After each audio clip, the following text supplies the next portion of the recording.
Добрый день. Меня зовут Лазарев Владимир. Good afternoon. My name is Vladimir Lazarev. I'm with AML Crypto, and today I'm going to Мошенники обманывают. talk to you about how we get Это про то, каким образом uh, чаще всего мошенники нас обманывают. А второй момент, как мошенники могут использовать нас, чтобы отмывать деньги. И в конечном итоге что делать? how we are cheated on by the fraudsters. So first, I will tell you about how we get defrauded, and then I'll tell you about the means that the fraudsters use. We will Расследование криптоинцидентов, как talk about the investigation of crypto incidents when something has happened. We в целом focus on валюты составляет больше 1 cryptocurrency crimes, and we see that there are 354 million cryptocurrency users who regularly use their assets, and its total value is estimated to be at $60 billion. This market is very attractive not only to the investors but also to the fraudsters, and we know that about $60 billion have been passing through the accounts of the criminals, crypto criminals. We believe that this number is underestimated. Last year, we had a big advertising campaign targeting the audience that lost their crypto assets, and we were surprised how many people actually lose their crypto assets and they do not know what to do next. They just basically agree to having lost their money, and that's it. And we're talking about really big values. People lose millions from their crypto wallets. I'll tell you about the most popular fraudulent schemes, and the first one is called the financial mentor. I'm sure that you yourselves have seen ads on the web. You are invited to attend the course. People explain to you that you will get access to your personal account. The risks are minimal. You can learn about insights from experts. Just invest. Everything is going to be fine. You don't want to study the process yourself. It seems to be too complex for you. So this prospect looks very appealing. Someone will hold you by the hand and lead you to success. And it all starts by you receiving kind of a bonus, somebody else's money, and you are enticed to invest $100, $200. You see your investment growing. You see a return of $1,000, $2,000. Then your trust is further earned by allowing you to withdraw the money from your account. You keep monitoring your investment in your personal account. You see everything is in the green. The numbers are ever rising, but as soon as you want to get the money out, this is where it becomes difficult. It turns out that you need to buy an insurance, you need to pay taxes, and there are many other reasons that require you to invest even more money than you have already invested. And people lose their money at this stage. So financial illiteracy doesn't relieve you of your liability. You have to do your homework first, then phishing. Criminals find inattentive users. You buy a laptop, you want to install the software, for instance, MetaMask crypto wallet. You type it into Yandex, and a phishing site used to be published first in the Yandex search.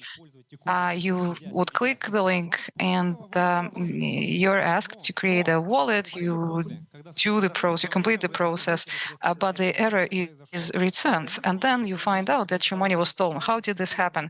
After your seed phrase is received by the criminals, then the criminals will take you to the regular website where you download all the distributive and you enter all your appropriate data, and then the criminals, once they see that your wallet is full, they just take the money off you. Another popular scheme is when celebrities are used to advertise a certain service.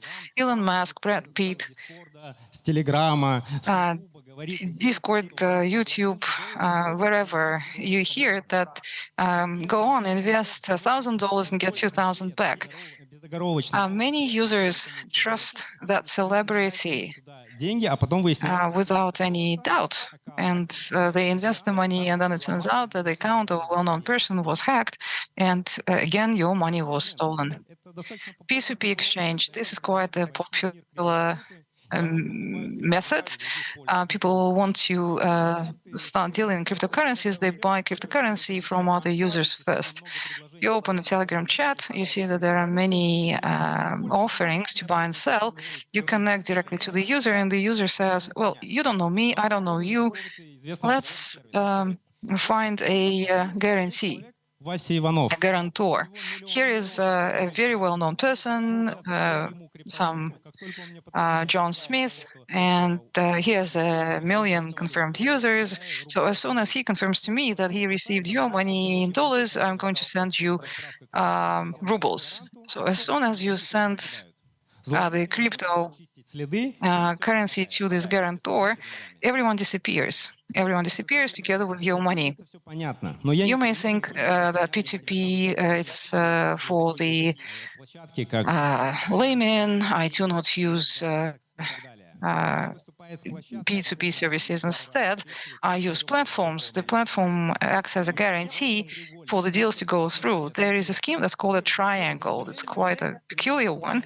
You place an ad, you exchange your cryptocurrency to your banking card, you get rubles, and then правоохранительные органы и обвиняют you get a visit from law enforcement authorities that charge you with fraud. So what happens there is the criminal places an ad at Avito to sell a laptop at 50% value. с ним говорят, хочу купить. Many people contact that person and say, I'd like to buy that. And he says, yeah, okay, fine. Can you send me Все это дело доставляют. an advance payment to my card? And after that, I'll deliver the laptop to you. And there are some people who will agree to those terms because the price is so appealing.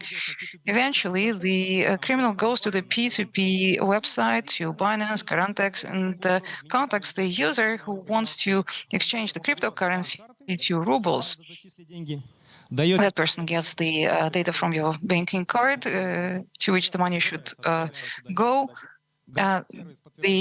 Your banking card details goes to that victim who wants to buy the laptop.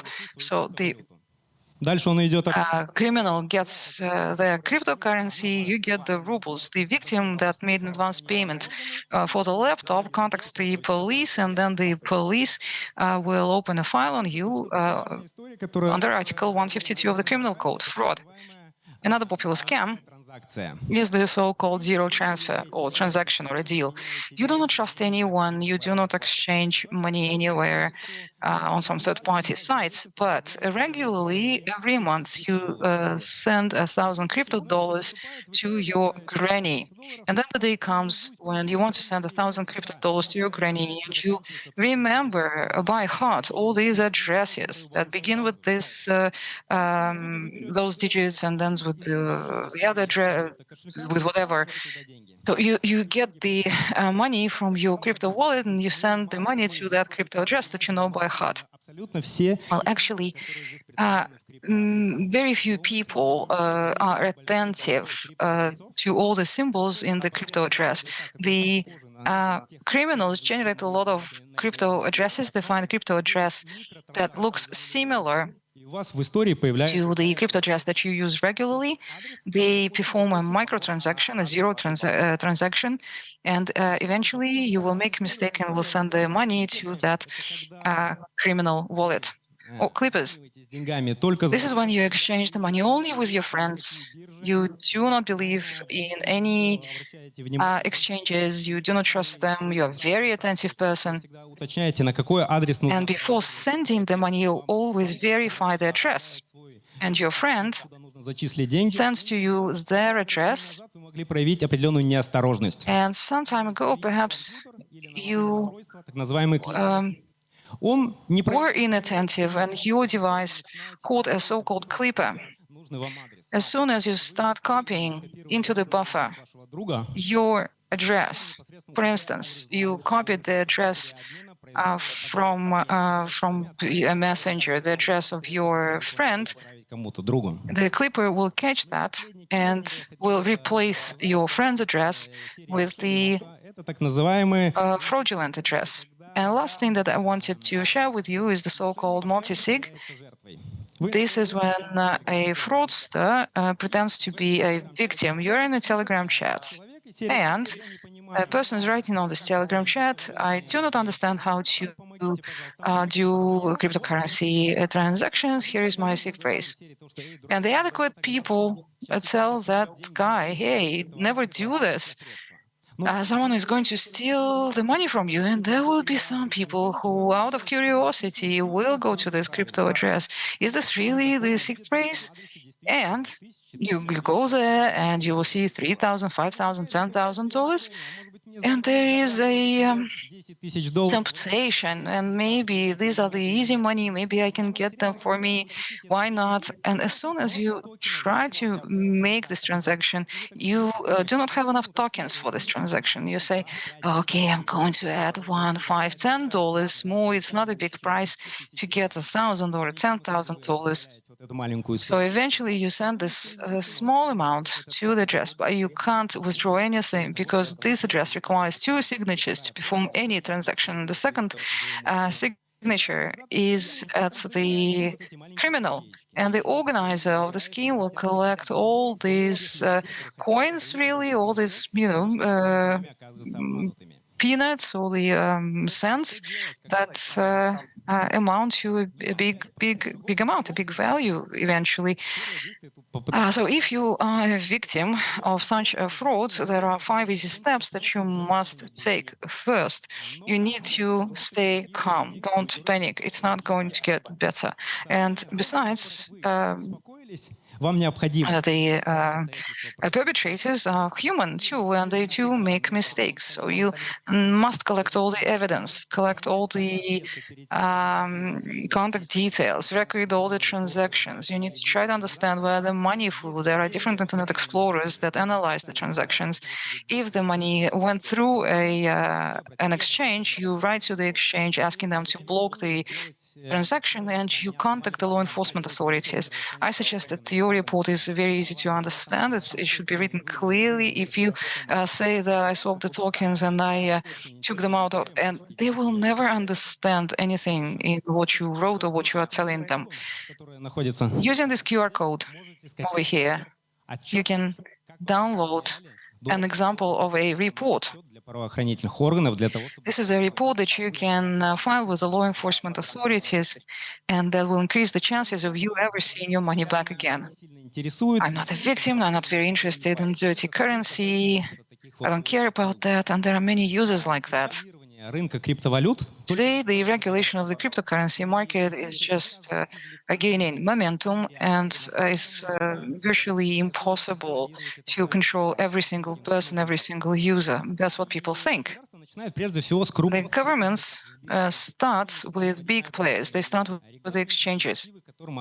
They start implementing some directives, some regulation that the exchanges are subjected to, and the exchanges are obliged to block various dirty assets. For instance, you get the money just from your friends. You trust them completely, but your friend can be engaged in a P2P deal, and your friend may end up with dirty money, and then the money will go to you, and you will try to get the money via Binance, and Binance will block you, and then you will have to prove that the money is clean. Sometimes it's very difficult to do that. Some exchanges just block them, and they will withdraw the money from you. They will retrieve the money from you. So best thing you can do is verify all the addresses. You can write to the Telegram bot. You will be getting 10 free checks on the crypto addresses. So everyone present here, you can get 10 free checks on the crypto addresses. I'm done. Thank you very much. Добрый день. Подскажите, вот вы написали 5 шагов, как... Hi, you wrote 5 steps how to be happy again. Мне кажется, это слишком теоретическое. I think that this is a very theoretical thing. Even if you use the QR code and even if you file a proper report with the law enforcement authorities, I'm saying this because I have negative experience of talking to the law enforcement. You talk to the police, not the General Prosecutor's Office, not the investigative committee. You talk to the regular police. And I have experience of talking to the Ministry of the Interior, and it's pretty negative, Хватает not positive at all. их пинать сначала через прокуратуру, потом я понял, что I have, strong nerves, and I'm okay with pushing them via the General Prosecutor's Office. I even have a special electronic signature, and I sued the police even, and I'm okay going to court. But in practice, this will not work.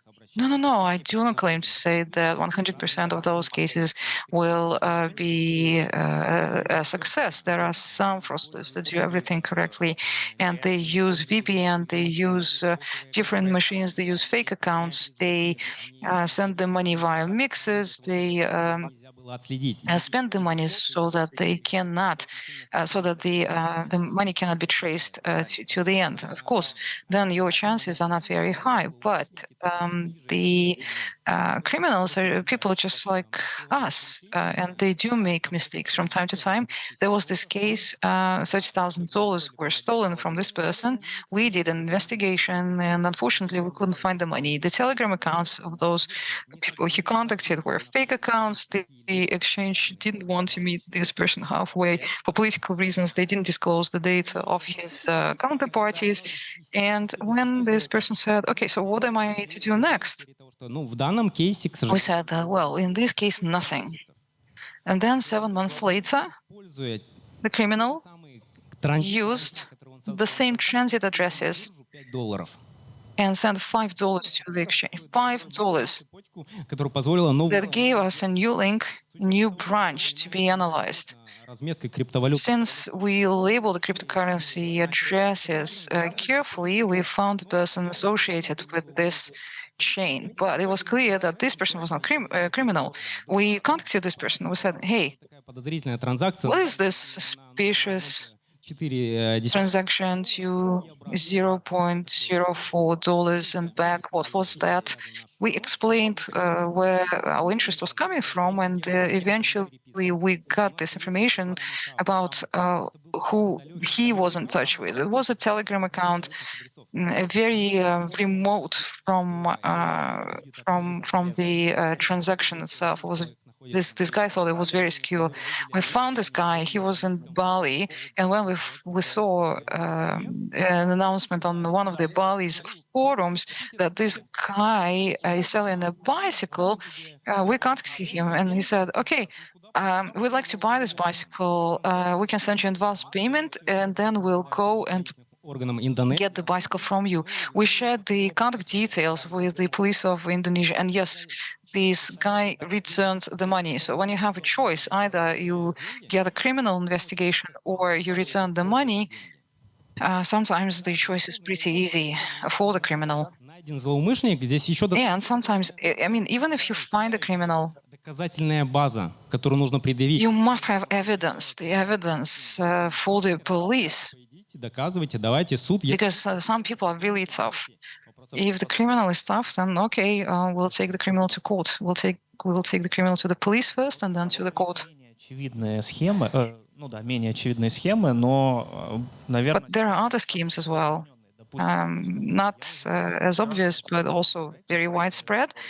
I've already had 3 cases when, I mean, you see these projects, they have a roadmap, they issue a token, they are listed somewhere, they do updates for a couple of weeks, and then they say, "Hey, we will develop it further," but they are doing nothing. And you write to them, "Hey, why aren't you doing anything?" They just ignore you.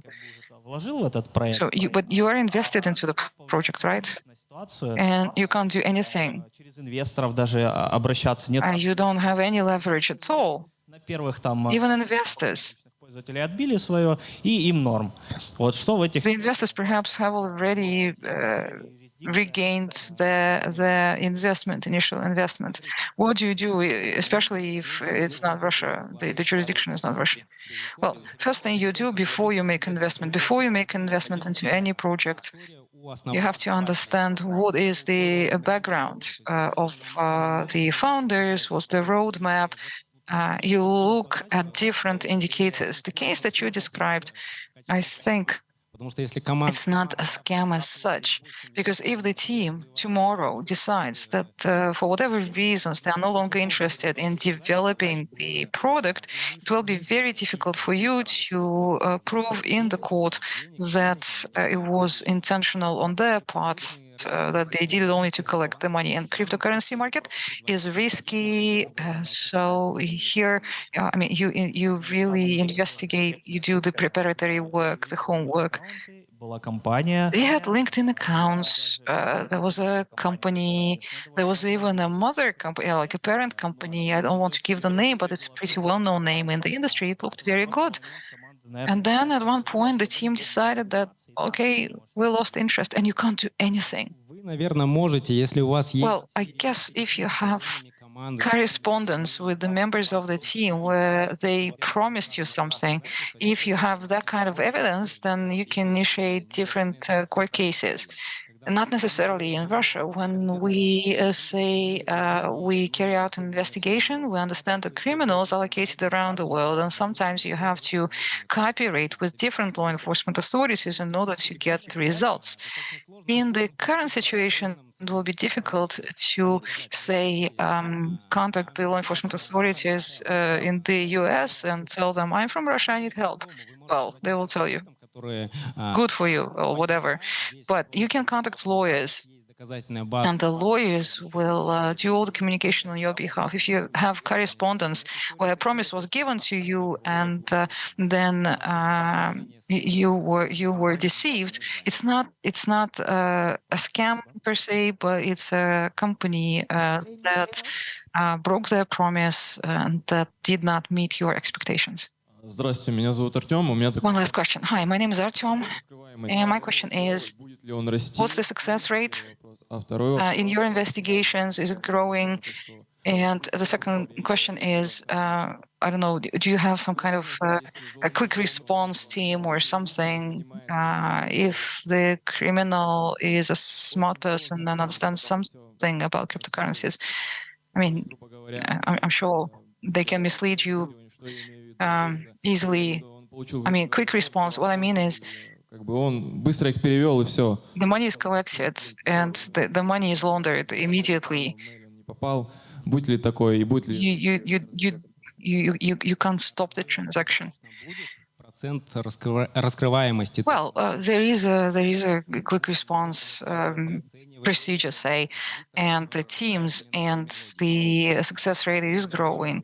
You underestimate the rate of development of modern technologies. In the past, we thought that we've got P2P transactions. I send a cryptocurrency to the other user and I get rubles to my bank account. No one is going to see that. These are relations between two individuals for the bank, but now it's no longer the case. The bank sees that. The same with respect to case solving. Crime leaves a lot of traces, digital traces. And the more advanced the technology, the easier it is to find those traces. То сейчас это At the start of our activity, we had to do a lot of manual work. выявляет Now, evidence collection is automated. The machines can now identify patterns of behavior. You all know that there are mixers that they get money as input, then they всем этим делом spread them out, they spray them out even, and it's difficult to trace all these layered funds. But then you see certain patterns in how the money is withdrawn. In addition to transactions, which services are used? Sometimes we don't even think about it. For instance, you use a standard set of tools. Can I ask another question, please? Можно ли, что вот, например, Is анонимные it possible, валюты, такие как Monero, ну, like you have anonymous cryptocurrencies, Monero, they will be banned probably, right? государственное регулирование, да. Government regulation, yes. И на бирже уже не работают с Monero. You see many exchanges, people on the exchanges are no longer working with Monero. For them, businesses are more valuable than the opportunity to find more users. The process is democratized. The easier деятельности. the more users there are, the more democratic the process becomes, and the раскрытие каждого дела очень невелик, но это the success rate will be growing. Perhaps the percentages today are not very impressive. However, much depends on specific процент одно. Злоумышленники не решают просто так бабки. circumstances. It depends on what the criminals did and what you were doing.